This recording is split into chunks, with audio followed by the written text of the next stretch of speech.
शक्ति मौली के गले में पड़े हुए राज्य रक्षक आदित्य के टीके से निकलने वाली काली रोशनी को देखकर उनके पास मौजूद टिया और रणधीर बहुत ही ज्यादा डर गए थे और उन्होंने आपस में झगड़ा करना शुरू कर दिया था। वो दोनों आपस में जुबानी जंग कर ही रहे थे कि तभी उन्हें ऐसा लगा कि जैसे वहां कोई आ रहा हो।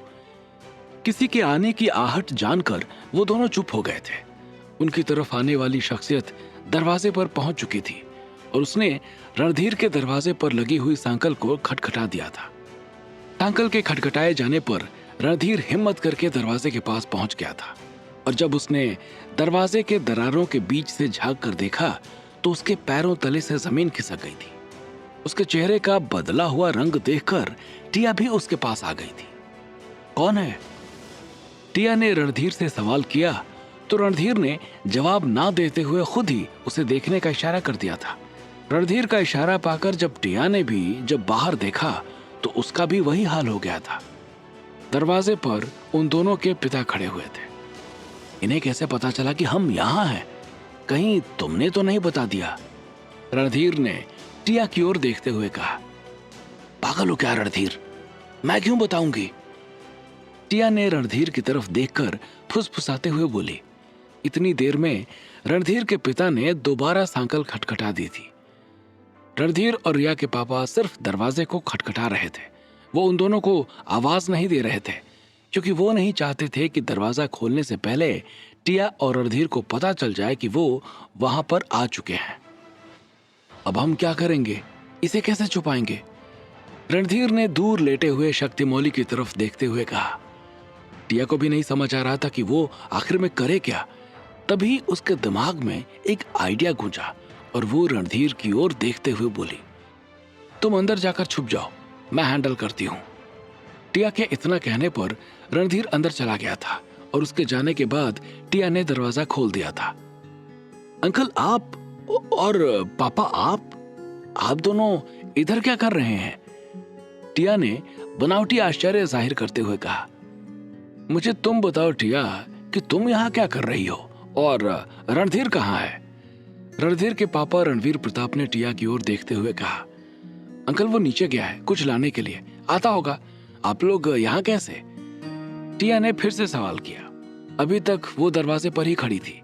उसकी बात सुनकर रणवीर प्रताप समझ गया कि टिया उससे झूठ बोल रही है क्योंकि पहाड़ी से नीचे जाने का सिर्फ एक रास्ता था और रणधीर उन्हें रास्ते में कहीं नहीं मिला था। ठीक है, हम उसका वेट करते हैं, मुझे उससे कुछ जरूरी बात करनी है। इतना कहकर रणवीर प्रताप अंदर जाने लगे। रणवीर प्रताप और अपने पापा को एक साथ अंदर जाता देखकर टिया के होश फाख्ता हो गए थे क्योंकि अब उसे अपना राज खुल जाने का डर था। अगर रणवीर अंदर वाले कमरे में चले जाते तो उन्हें रणधीर के साथ साथ शक्ति मौली भी मिल जाने वाला था। रणधीर के पापा और टिया के पापा दोनों जाकर बाहर वाले कमरे में बैठ गए थे। चूंकि अंदर का कमरा टिया ने बाहर से बंद कर दिया था, इसलिए उनका ध्यान अंदर वाले कमरे पर नहीं गया था। टिया भी वहीं पड़े एक सोफे के ऊपर बैठ गई थी और अपना मोबाइल निकालकर सोशल मीडिया स्क्रॉल करने लगी थी। बीच बीच में वो बनावटी मुस्कान के साथ अपने पापा और रणधीर के पापा की ओर भी देख रही थी, जो गंभीर चेहरे के साथ उसे ही देख रहे थे। रजत के अपार्टमेंट से निकलने के बाद रिया और अमन की गाड़ी आकर माथुर विला के सामने रुक गई थी। रिया और अमन दोनों अभी गाड़ी के अंदर ही बैठे हुए थे। आपको क्या लगता है मैम, रजत हमारी मदद करेगा या नहीं? अमन ने रिया से सवाल किया। नहीं, वो हमारी मदद नहीं करेगा। हमने करणवीर के फ्यूनरल में ना जाकर गलती की है। जैसे हम आज दादाजी को लुबो के भरोसे छोड़कर आए हैं, वैसे पहले भी आ सकते थे, लेकिन हमने ऐसा नहीं किया। रिया ने आह भरते हुए कहा और फिर आगे खिसक कर सीट के ऊपर लुढ़क गई थी। फिर अब क्या होगा? अमन ने रिया से सवाल किया। अभी अंदर चलते हैं, फिर सोचते हैं कि क्या किया जा सकता है। मेमा भी हमारी मदद कर सकता था, लेकिन वो पता नहीं कहाँ गायब हो गया, उसका कुछ पता ही नहीं है। रिया ने अमन से कहा और फिर दोनों गाड़ी से उतरकर अंदर चले गए थे। इधर रिया और अमन सिद्धार्थ को तलाशने के बारे में जुगाड़ लगा रहे थे। उधर सिद्धार्थ गुरबचन के साथ बीरेन के खेतों की तरफ जा रहा था। तभी उसे सामने से दानू की माँ रेणुका आती हुई दिखाई दी। रेणुका 2 दिन पहले जयपुर से आई थी और तब से वो यहीं थी। उसके पास कुछ खेत थे जिसमें बुआई होनी थी, इसलिए वो रुकी हुई थी और आज बुआई करके वो वापस जा रही थी। वो और दानू दोनों कड़ी मेहनत करके देवयानी के बिल का भुगतान कर रहे थे। एक वक्त पर गांजा पीकर पड़ा रहने वाला दानू भी देवयानी के लिए 3-3 नौकरी कर रहा था। खेतों की बुआई कराने के बाद रेणुका आज फिर से वापस जयपुर जा रही थी। रेणुका को वहां देखकर गुरबचन का कलेजा फिर से धक करके रह गया था और उसका मुंह खुला का खुला रह गया था। उसकी निगाह जाकर रेणुका के गदराई हुई कमर पर टिक गई थी। क्या हुआ अंकल, मुंह तो बंद कर लो।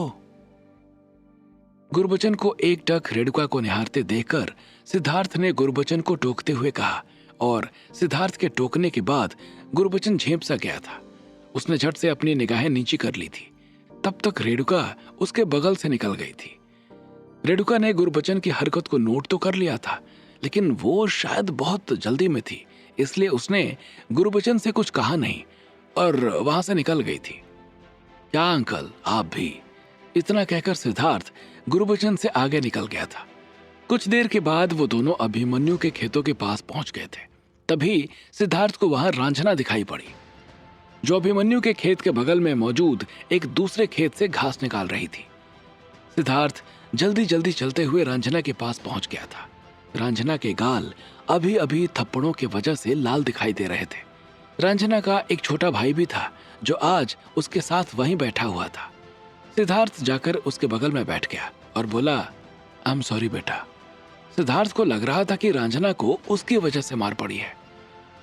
आप मेरी किस्मत हो क्या सिद्धार्थ भैया? रांझना ने सिद्धार्थ से कहा। उसकी आवाज से खनक गायब हो चुकी थी और उसकी जगह एक उदासी ने ले ली थी। मतलब बेटा? सिद्धार्थ ने उसकी ओर देखते हुए कहा, मेरी किस्मत को मुझसे सॉरी बोलना चाहिए। आप मेरी किस्मत तो हो नहीं, फिर आप क्यों सॉरी बोल रहे हो? रंजना ने सिद्धार्थ से कहा, इंसान उम्र से नहीं जिम्मेदारियों से बड़ा होता है। एक 12 साल के बच्ची को इतनी मैच्योर बातें करते देखकर सिद्धार्थ दंग रह गया था। मेरी वजह से आपको रवि ने पीटा, इसलिए मैं सॉरी बोल रहा हूं बेटा। सिद्धार्थ ने रंजना की ओर देखते हुए कहा, नहीं नहीं, आपकी वजह से नहीं पीटा, ये चाचा का रोज का है। कोई ना कोई बहाना निकालकर मुझे मारते हैं, आपकी कोई गलती नहीं है। रंजना ने लापरवाही भरी आवाज में जवाब दिया। वो सिद्धार्थ के सामने अपने दर्द को छुपाने की कोशिश कर रही थी। तो आप पुलिस में कंप्लेन क्यों नहीं करती बेटा? मैं आपका साथ दूंगा, सिद्धार्थ ने उसकी ओर देखते हुए कहा। उसके बाद मुझे खाना कौन देगा? मेरे भाई की तबीयत खराब होने पर दवाई कराने कौन जाएगा? मेरे दादाजी के लिए दवा कौन लेकर आएगा? आप कुछ दिनों के बाद यहाँ से चले जाएंगे सिद्धार्थ भैया, फिर हम तीनों को कौन देखेगा? रंजना ने सिद्धार्थ की ओर देखते हुए कहा और फिर आंसू उसकी आंखों से लुढ़क कर उसके गालों तक आ गए थे। रंजना की बात सुनने के बाद सिद्धार्थ ये बात अच्छे से समझ चुका था कि आखिर रंजना अपने चाचा रवि की शिकायत पुलिस से क्यों नहीं कर रही है। उसको कुछ जवाब देते नहीं बन रहा था। तभी गुरबचन भी सिद्धार्थ के पास पहुंच गया था। वहां क्या कर रहे हो सिद्धार्थ? इधर आ जाओ, वरना अगर रवि जी आ गए तो उस बेचारी को नाहक में मार खानी पड़ेगी, गुरबचन ने सिद्धार्थ से कहा। रवि चाचा दिन में काम पर रहते हैं, सिद्धार्थ के कुछ जवाब देने से पहले ही रंजना ने कहा। मतलब साफ था, वो चाह रही थी कि सिद्धार्थ उसके पास बैठे। उसे सिद्धार्थ के साथ एक सुकून पहुंच रहा था। रंजना को ऐसा लग रहा था कि जैसे उसके पास उसका कोई अपना आकर बैठ गया हो। आप चलो, मैं आता हूं, सिद्धार्थ ने कहा और उसकी बात सुनने के बाद गुरबचन वहां से चला गया था। उसके बाद सिद्धार्थ रंजना की ओर देखते हुए बोला, धूप ज्यादा हो चुकी है, कुछ देर आराम कर लो या फिर छांव में चलकर घास काट लो बेटा, वरना तुम्हारी तबीयत खराब हो जाएगी। इधर घास नहीं है, रंजना ने बिना उसकी ओर देखे हुए कहा। तभी सिद्धार्थ के दिमाग में एक आइडिया आ गया था। चूंकि रंजना को उसके कुछ राज मालूम पड़ चुके थे, लेकिन उसने ये राज किसी के साथ शेयर नहीं किया था। मतलब साफ था कि सिद्धार्थ रंजना के ऊपर भरोसा कर सकता था। आओ, मैं देता हूं। इतना कहकर सिद्धार्थ छांव की तरफ चला गया था और वहां पहुंचकर उसने अपने हाथों को नीचे करके मेघाय शब्द का जोर से उच्चारण कर दिया था। उसके ऐसा करते ही उसके हाथों से बारिश होने लगी थी और उसके साथ साथ जमीन पर छोटी छोटी उगी घास तेजी से बढ़ने लगी थी।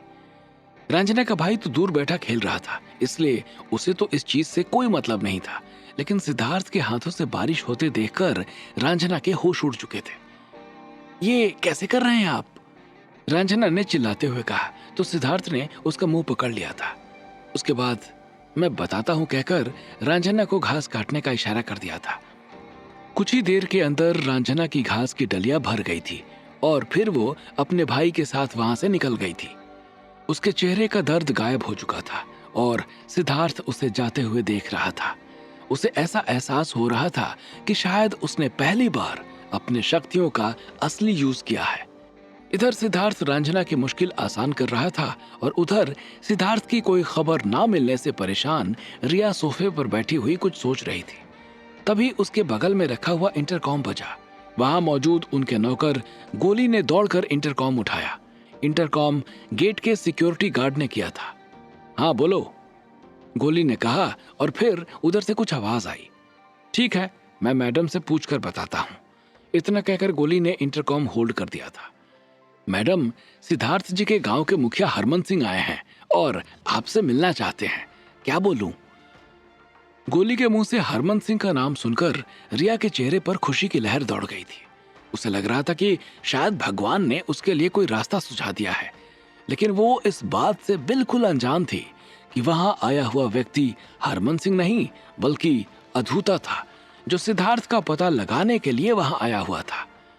इधर अधूता रिया के घर पहुंच चुका था और उधर रणवीर और टिया के पिता ने जब देखा कि रणधीर अभी तक नहीं आया तो उन्होंने अंदर के दरवाजे को खोलकर देखने का निर्णय लिया।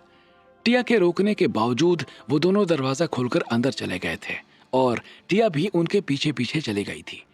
उसे ये एहसास हो चुका था कि शायद उनकी पोल खुल चुकी है, लेकिन जब वो उन दोनों के साथ अंदर पहुंची तो अपने सामने का नजारा देखकर उसके होश फाख्ता हो गए थे। ना तो वहां शक्ति मौली था और ना ही रणधीर का कुछ अता पता था। आखिर कहां चला गया है रणधीर शक्ति मौली के साथ? क्या अधूता के इंद्रनगर आने से आ गया है शक्ति मौली को होश? और क्या करने वाला है अधूता रिया माथुर के साथ? क्या रिया और अमन की जान पर मंडरा चुका है खतरा? क्या होंगे इन सभी सवालों के जवाब?